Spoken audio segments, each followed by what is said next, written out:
Good morning, ladies and gentlemen. I'm Commander Nico Melendez, Director of Public Affairs for Joint Task Force Red Hill. Today's press conference marks JTF Red Hill's preparation for and beginning of defueling operations on Monday, October 16th. Joint Task Force Red Hill has the great fortune of having elected and appointed officials representing the state of Hawaii, the United States Senate, the Hawaii Department of Health, the U.S. Environmental Protection Agency, and the Department of Defense. Each speaker will offer their remarks, concluding with Vice Admiral Wade, the commander of the Joint Task Force.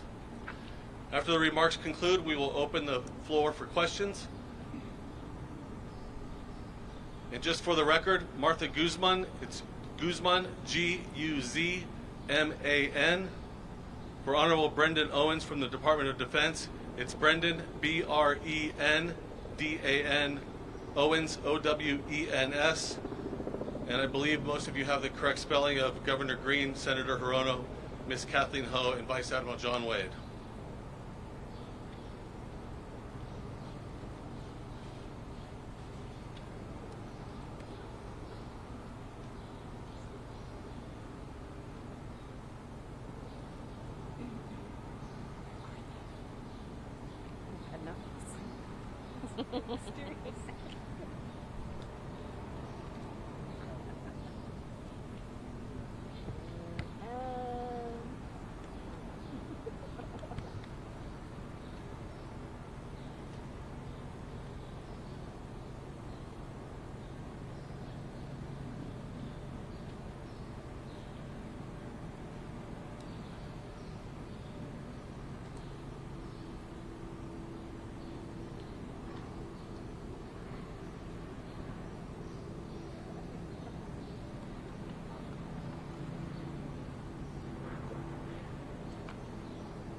I'd like to invite the Honorable Governor of Hawaii, Dr. Josh Green, to the podium for his remarks.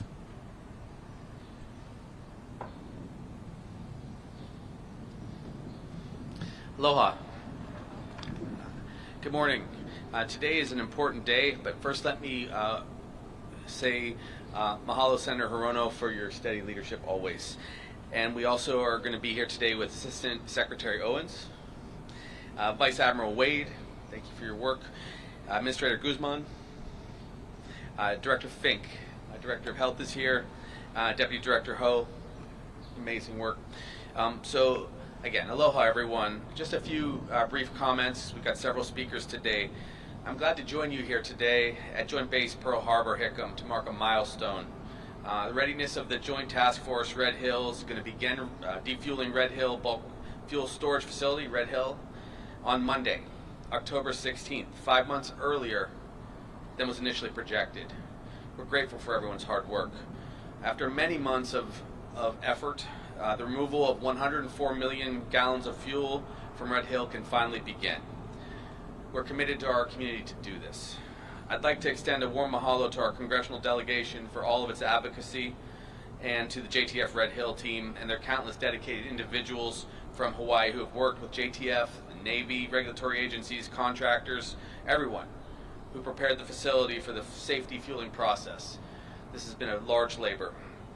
I'm confident and hopeful the repairs and enhancements that have been carried out by the Department of Defense in cooperation with the EPA and the Department of Health, along with exhaustive training, drills, operating personnel all working together, that we will have a safe and successful defueling process. Furthermore, our first responders and community leaders are well trained for any emergency that may come, so that they can continue to work closely with JTF, Navy Region Hawaii, Joint Base Pearl Harbor, and the Federal Fire Department. We will be careful. This further reinforces my belief with this many people that any unlikely incident can be resolved if it occurs. This is an enormous process. They have planned extensively for all possible scenarios. But I'm also grateful to everyone for being open and transparent in their communication between JTF, state government, my team, people of Hawaii, our leaders, our advocates, our activists. The commitment has had to be clear that we communicate. It's vital that we trust one another. It's vital that we do this right. So we have 2 additional things that we'll be doing. This is just the first course, the first step to defuel Red Hill. 2 additional requirements. We're going to close Red Hill permanently, and we're going to remediate our aquifer. 3 things. We're going to drain Red Hill, we will close the facility permanently, and we will remediate the aquifer. These are critical to our people. Last couple comments. Joint Task Force was formed 15 months ago, is going to be commended by me for its diligent work and transparency. However, the closure of Red Hill, the restoration of the aquifer is going to take a long time. It's going to continue well after the defueling process finishes. You'll get the details about that further today. Clean water for future generations is what has to happen. That's our goal, that's our value. Mahalo and aloha. Thank you, Governor Green. Now I invite the Honorable Senator Mazie Hirono for her remarks.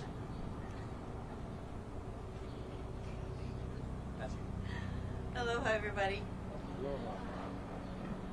Whenever I come to these kinds of events, I always worry about the height of the podium. And usually the podium is like, I don't know, it's never configured for people who are height challenged, but today is okay. You don't just see the top of my head, so we're good. What didn't happen is that the podium should be on the other side because, you know, the wind is blowing the hair the wrong way. But this is a milestone. I'm so glad to be here with all of you. And it's taken literally years for us to get to this milestone where we begin to defuel these massive tanks. And of course, I want to thank Commander Wade. You have really stayed the course, working with the community, making sure that this defueling is going to occur with safety uppermost in all of our minds. Our Assistant Secretary Owens, I think this is only like the second time I've set eyes on you, but he's going to be with us to make sure that not only the defueling, but the aftermath, which is going to require some other kinds of assessments, will continue. And our administrator from EPA, who is one of the reasons that this defueling can even occur, Administrator Guzman, it's always good to see you, and our deputy from the Department of Health, another major part of okaying this defueling plan. And do we call you Director Ho? Okay. So it's taken a lot of people, including the community. Let me just share with you, when there's been a number of leaks involving the Red Hill tanks, but the one that occurred in November 2021, and I put in a call to Secretary of Defense Austin. He was not expecting that call. And the importance of that call for me was that I said to the Secretary, the Red Hill situation needs to come to your level of decision making. Not just the Navy, no offense to the Navy, but it needed to come to the Department of Defense level of attention and decision making. Subsequent to that call that I had with the Department of Defense Secretary Austin, I had subsequent calls with the Deputy Secretary of Defense Kat Hicks. She was very instrumental in getting to the point where this massive World War II facility, that was not intended to close, by the way. There were discussions about double hulling the tanks so that they didn't leak. There were other kinds of assessments occurring. It was not intended that the DoD would make that really, really critical decision that they should close Red Hill. But the subsequent discussions that I had with Secretary Hicks really led us, as far as I'm concerned, to this point with a lot of people from the community, organizations, and others to come together to advocate for the closure, for the safety of the people, particularly of Oahu, and to make sure that the Navy's activities in Hawaii comported with our values and our safety. And so we are here today in another milestone, because when Secretary Hicks called me to tell me that the DoD had made the critical decision to close Red Hill, that really gave me chicken skin. Because up to the point of that call, I wasn't quite sure what the DoD was going to do. But that call was really, to me, that call set the stage for the closure of Red Hill and where we are today. And it's not over, of course, because after the closure, we are going to need to continue to monitor their environmental issues. There are other monitoring issues to make sure that there is no contamination of our aquifer, with safety of our community uppermost always in our minds. It took a lot of people to get us to this point. I thank everyone standing here in particular. I also thank all of the members of our community who really issued the hue and cry for all of us to pay attention and to do the right thing. Mahalo nui loa for everyone. Aloha. Thank you, Senator Hirono. Now I invite Ms. Kathy Ho, Deputy Director, Hawaii Department of Health, for her remarks. Okay. Just to be clear, I did not ask for the podium as well. I mean, for the step as well. Good morning. Thank you, Governor Green, Senator Hirono, Assistant Secretary Owens, Admiral Wade, and Regional Administrator Guzman. Nearly 2 years ago, an unprecedented environmental disaster occurred in Hawaii. The people of Hawaii came together to call for the defueling and closure of Red Hill. Now defueling is about to begin. For many people in our community, this milestone is more of a source of relief than a cause for celebration. For months, the Department of Health staff has worked diligently to validate repairs and enhancements, develop plans, and observe drills and exercises in preparation for defueling. After all that work, it's important for us to recognize that we've arrived at the beginning and not the end. Defueling is the first step of 3 non-negotiable conditions that was set forth in the Department of Health's emergency order. After defueling will come closure, permanent closure of the tanks, then finally the remediation of our aquifer to ensure that our future generations will have safe drinking water. I want to assure you that the Department of Health will uphold its obligations through this entire process that it be done safely and expeditiously. I wish to commend the Department of Health's small but dedicated team who has worked tirelessly, late nights and weekends, to uphold our kuleana. I also want to recognize the Joint Task Force for its compliance with the Department of Health's order, and to EPA, our federal partner, and our partnership. Our shared responsibilities to safely and expeditiously begin defueling months earlier than initially planned is a testament to our commitment to the community. Finally, mahalo to the people of Hawaii for your active participation and support in this vitally important undertaking. I know together our voice will continue to monitor the progress and compel the military to keep its promise to ensure that we have safe drinking water for our future generations. Thank you. Thank you, Ms. Ho. Now, Ms. Martha Guzman, EPA Regional Administrator. Mahalo.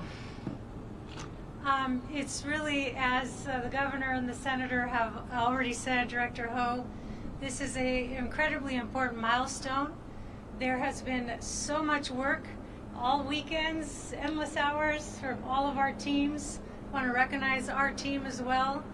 I think one of the benefits, silver lining perhaps, of this unfortunate situation is that we have an ever-growing presence now here in Honolulu. And so I want to thank everyone who has really taken the time. As Director Ho has mentioned, in coordination with the Department of Health, we've shared the oversight over the Navy and the Joint Task Force for defueling and in the future for proper closure. One thing I want to highlight that is also very important and is a critical part of Senator Hirono's leadership and the congressional delegation in leading to Secretary Austin's decision is the people of Hawaii. And an important element of our order and consent, which was agreed to by the Navy and the DLA, is the participation of the community. And just this morning we were able to check in with some of the critical members of that community representation initiative.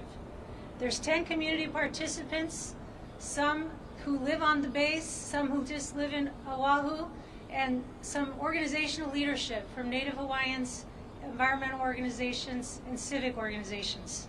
And they have a lot of feedback, a lot of good input, and keeping us really on our toes.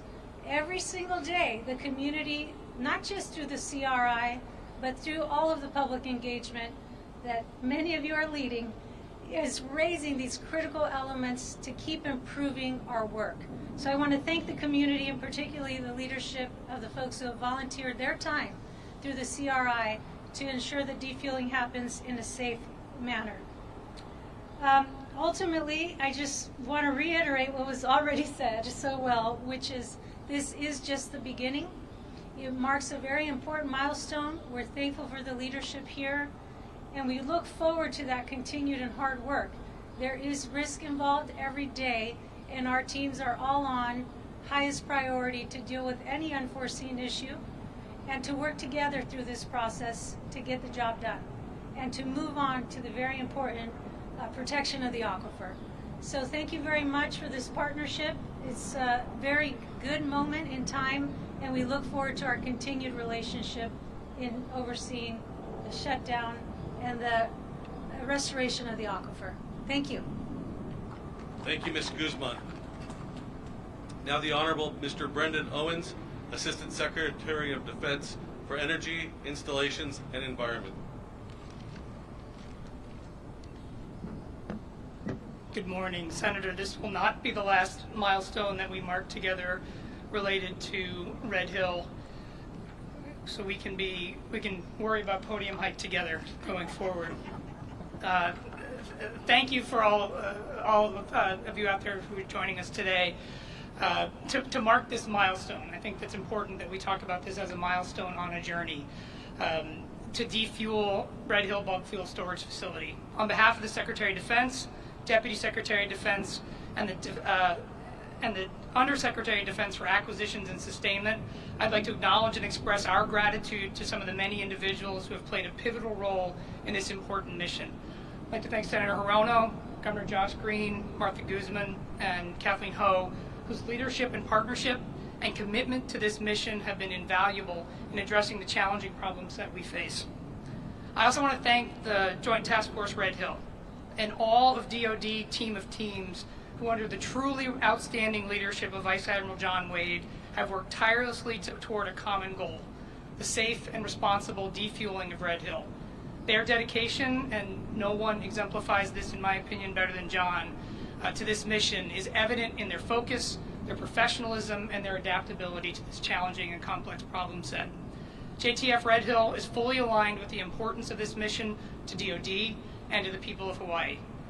The milestone we mark today is the outcome of a whole of government approach. We remain steadfast in our commitment to collaborate with local, state, and federal agencies to ensure that Red Hill is defueled and closed safely.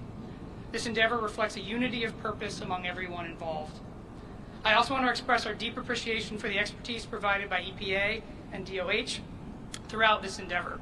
Their collaboration has been instrumental in ensuring confidence in JTF's efforts to safeguard the well-being of the community and the environment. Starting the defueling process several months ahead of schedule highlights the tireless efforts of the JTF and the excellent teamwork among the organizations involved. The Department of Defense is fully committed to building relationships with our local communities, service members, civilians, and their families, and all who call this unique and irreplaceable place home. We still have a lot of work ahead of us, but today marks a step in our collective journey towards a safer, healthier future for Hawaii. As we look ahead, we look forward to collaborating with the community to understand how DoD can be a reliable, integrated, and effective partner in addressing the priorities of the people in Hawaii.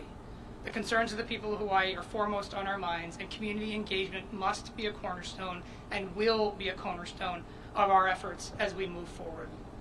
Thank you all for your support and dedication to this important cause. Together we will continue to move forward as we deliver on Secretary Austin's commitment to safely defuel and permanently close the Red Hill bulk fuel storage facility. Thank you. I'm going to take this because John doesn't need it. Thank you, Assistant Secretary Owens. Now Vice Admiral John Wade, Joint Task Force Red Hill Commander. All right, good to go. All right. Well, Senator Hirono, Governor Green, Ms. Ho, Ms. Guzman, Honorable Owens, ladies and gentlemen, good morning. Thank you for being here.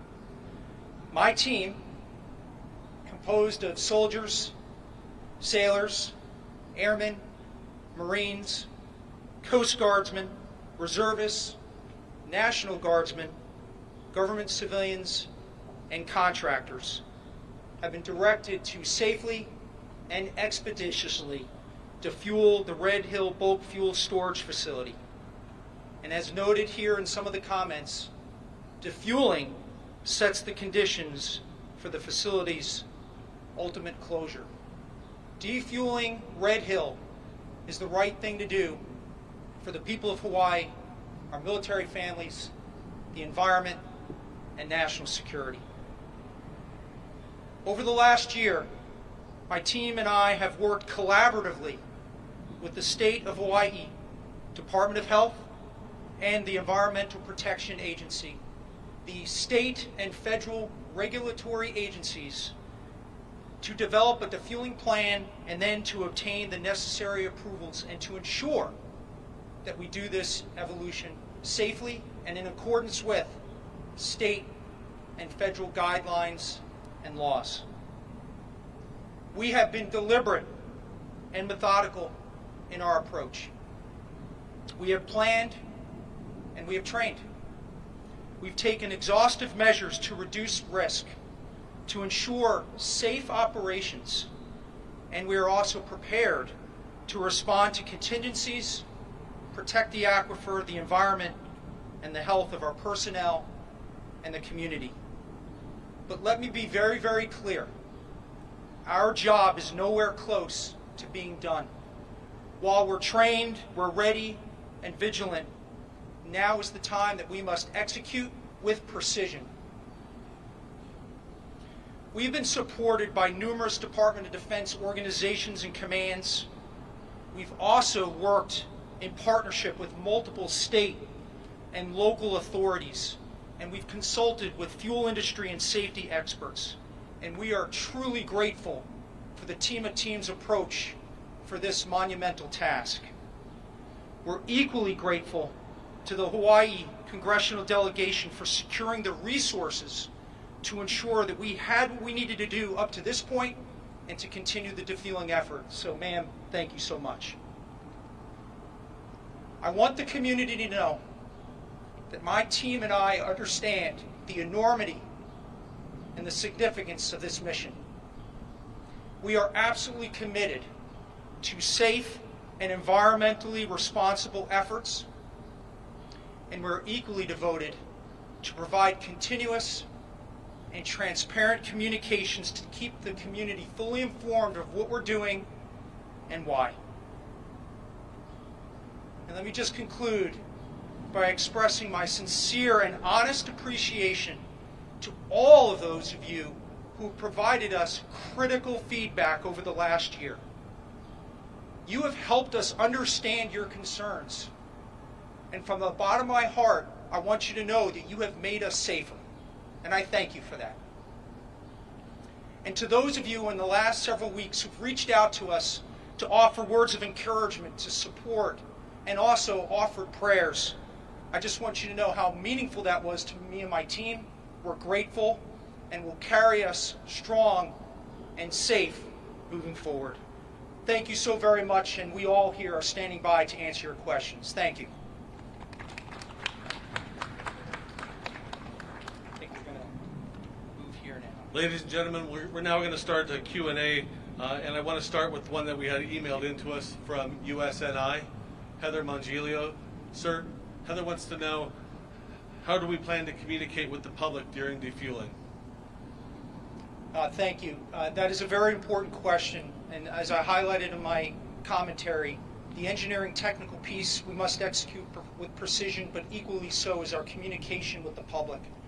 We will be transparent. We will continue our public engagements. We will use the media to help us communicate with you. We have our mobile app, which is downloadable on Google and Apple platforms.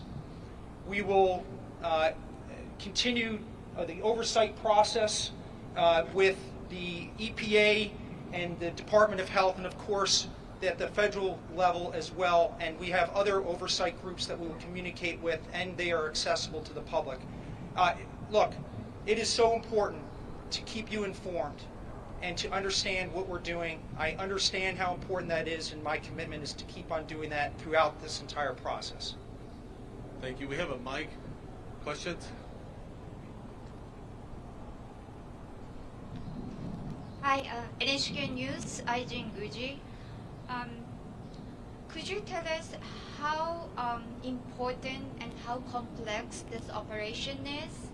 And also, is there any possibilities this operation affect security internationally and nationally?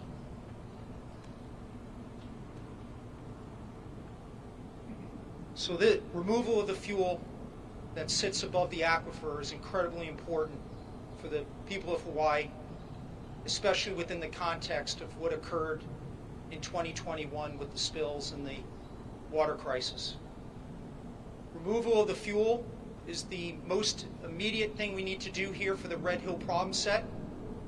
Doing so will prevent another accident like that from happening again. But as all of us spoke here, that defueling is just the start. There's the closure of the facility, but also long-term environmental remediation and also medical.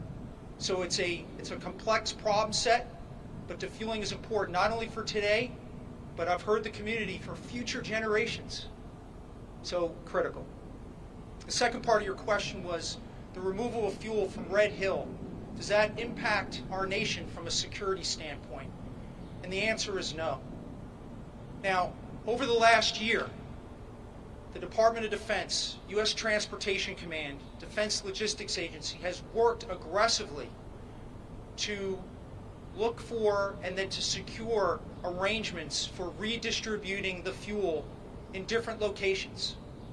And quite honestly, by removing it from one central location and pushing it to different locations adds flexibility and agility as we conduct deterrence in the critical Indo-Pacific region and better prepared if there's a conflict or a contingency. Could I just add something here? Let me just add to that question. I serve on the Senate Armed Services Committee. I chair the subcommittee on readiness. These issues are all of critical importance to the subcommittee that I chair, as well as the main committee of armed services. And one of the other aspects of defueling and the closing of Red Hill is, by the way, it was a huge decision. I want you to know, on the part of Department of Defense, when was the last time they said, oh, we're going to close this massive facility? It took determination on their part to get to this point, but there may be people who have residual health issues as a result, environmental issues, and all of those are areas of concern for us as we go forward. So I just want to make sure that the 28,000 people who were impacted by the contamination, that there will be a process whereby if there are any long-term health care issues, that they can be addressed.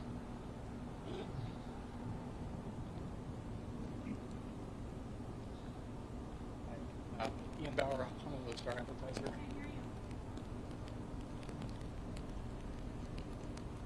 Can you hear me? Ian Bauer, Honolulu Star Advertiser. I just had a question about the remediation of the aquifer Actually, two parts. One is, what is the level of the contamination in the aquifer, and how will it be remediated? What is the process to remediate? So, sir, I appreciate your question. Your question was about environmental remediation and also the restoral of the aquifer. So that mission in and of itself is beyond the purview of the Joint Task Force. That is a Navy responsibility with Navy Region Hawaii. But rest assured, they are working each and every day and in partnership with the regulators and other entities, for example, the Board of Water Supply, to get after that critical issue. This will be a long-term effort, for sure. Those organizations, though, are supporting me in the critical defueling effort, because we need to ensure safety while we're executing the defueling mission. So we will be monitoring the water. We'll be monitoring the soil vapor content. We'll be monitoring the air, everything to sense and to understand the environment to ensure that we're doing everything safely. Again, we're concerned about the water, the environment, and health of our workers and also the health of the community. So thank you for that. As you know, we're viewing this in three parts. Today's part, draining Red Hill. Tomorrow's part, shutting Red Hill. And then in the future, making sure that we have full remediation of the aquifer. What we will be doing is we'll be seeking a lot of additional sampling wells, a lot of additional security on behalf of the state of Hawaii, in partnership with federal government, in partnership with the military, so that we can go forward to do what we have to do, which is to not only make sure the water is healthy, clean, but also we have responsibilities to our people going forward. We have to build housing. We have to make sure that people can continue to live on Oahu. So I think you'll see a lot more sampling. We have not talked about other issues, perpetual chemicals, permanent futures that will impact us. All of these things through our team. We have a special water group, and we're going to include the community every step of the way.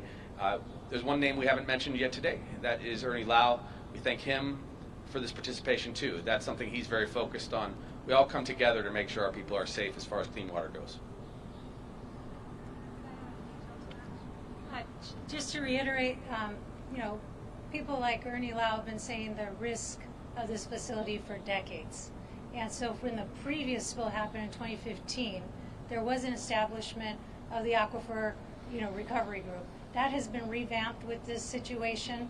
There's a subject matter expert, so it's not like we're waiting to start the work on the remediation and the recovery of the aquifer. That group is meeting. There will most definitely be additional monitoring needed. Of course, with the new constituents that are of concern, those will be a target first priority.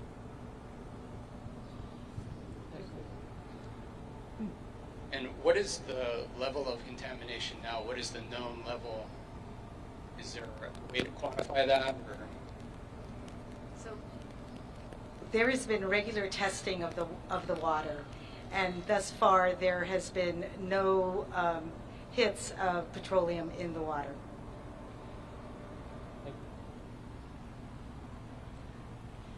Mahea Lundy Richardson with Hawaii News Now. I just had a question for the governor, and there are far-reaching impacts from the Red Hill issue. And so will the successful defueling of Red Hill make it easier for the military to renegotiate its leases with the state of Hawaii? That is a great question. The answer is, in a word, yes. The more we trust one another, the easier it will be for us to work together for generations to come. There's a lot of work to do.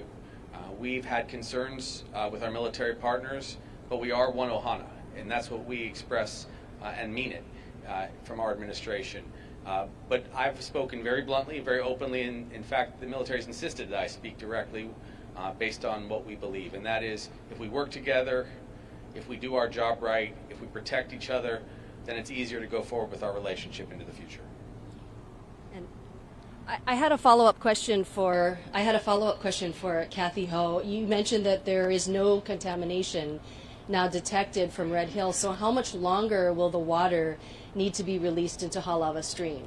That's a great question, and we evaluate that. We think about that all the time.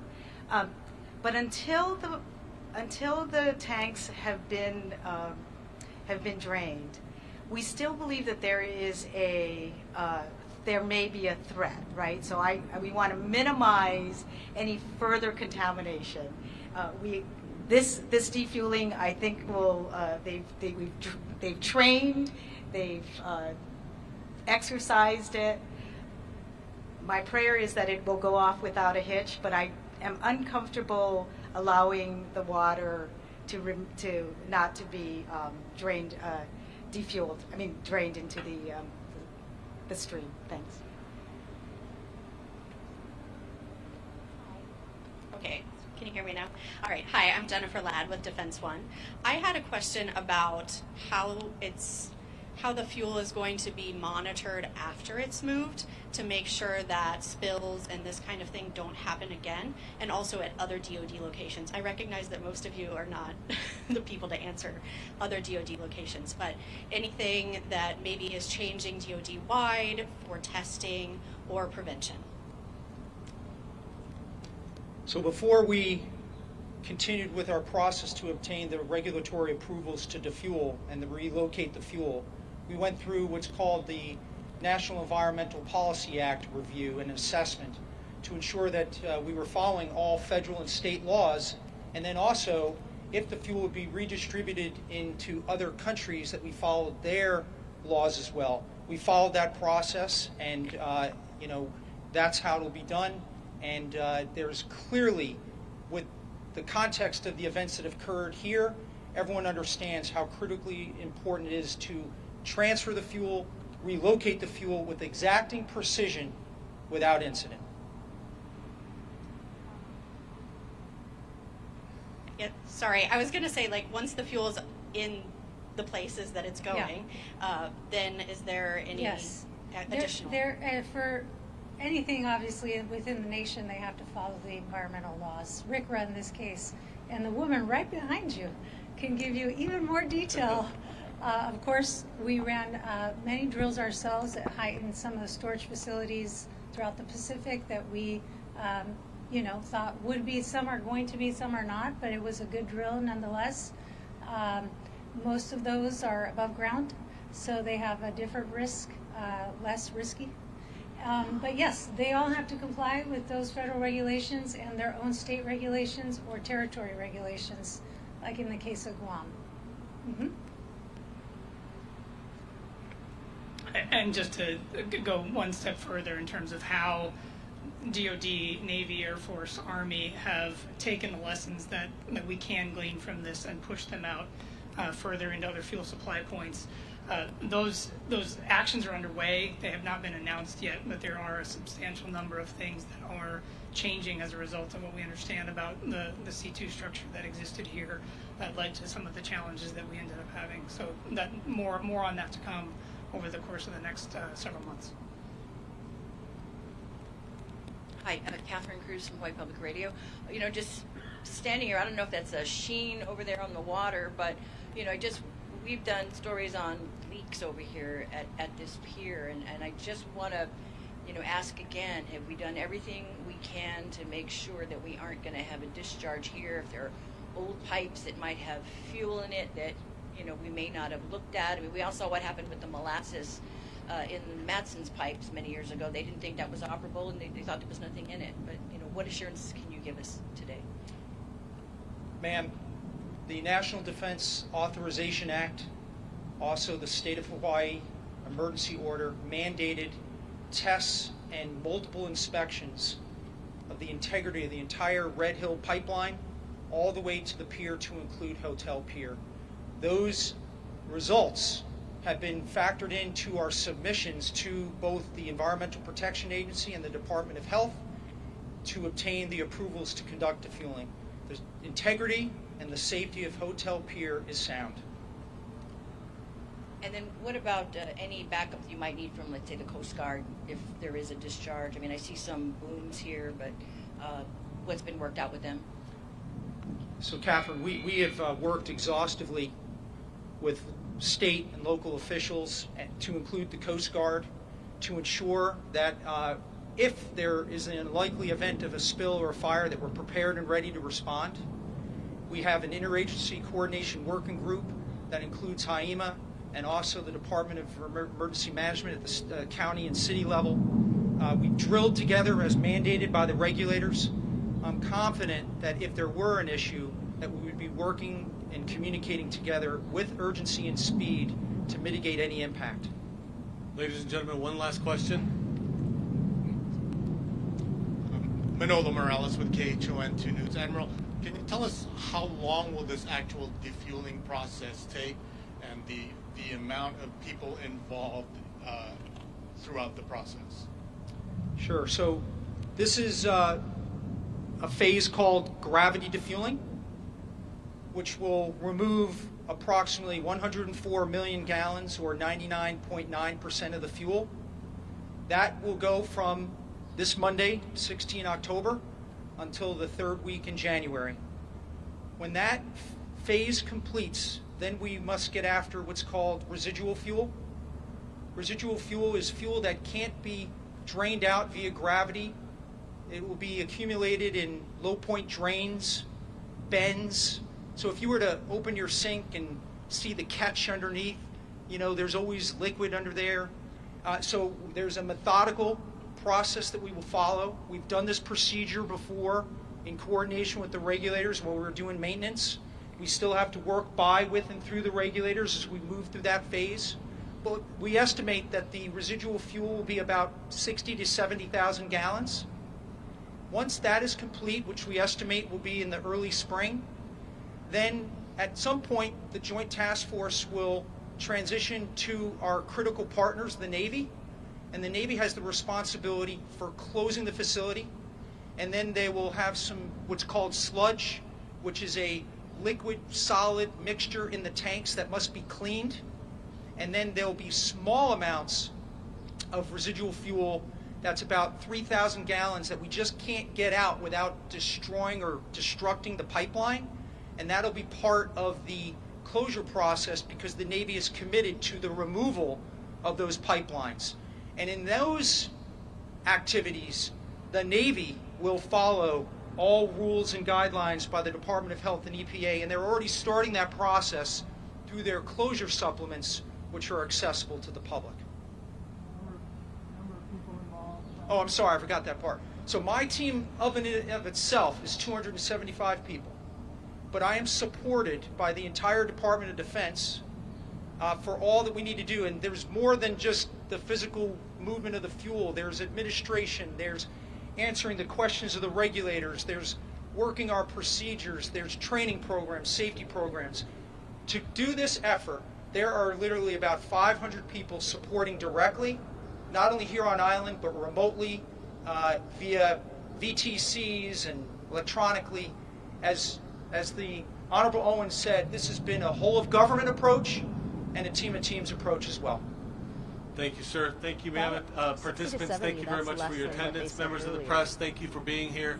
We'd just like to remind the members of the press that tomorrow we will be having an open press blessing of the tanker and the pipelines in preparation for the defueling commencement on Monday. Other than that, if you have questions, further questions, please don't hesitate to reach out to the Joint Task Force Red Hill Public Affairs Office. Don't forget to download our app. There's a lot of questions to your answers. There's a lot of answers to your questions there. Thank you very much. So how did it go from 100 to this new number? Additional assessments they did. Okay. So they're able to increase the amount. Okay.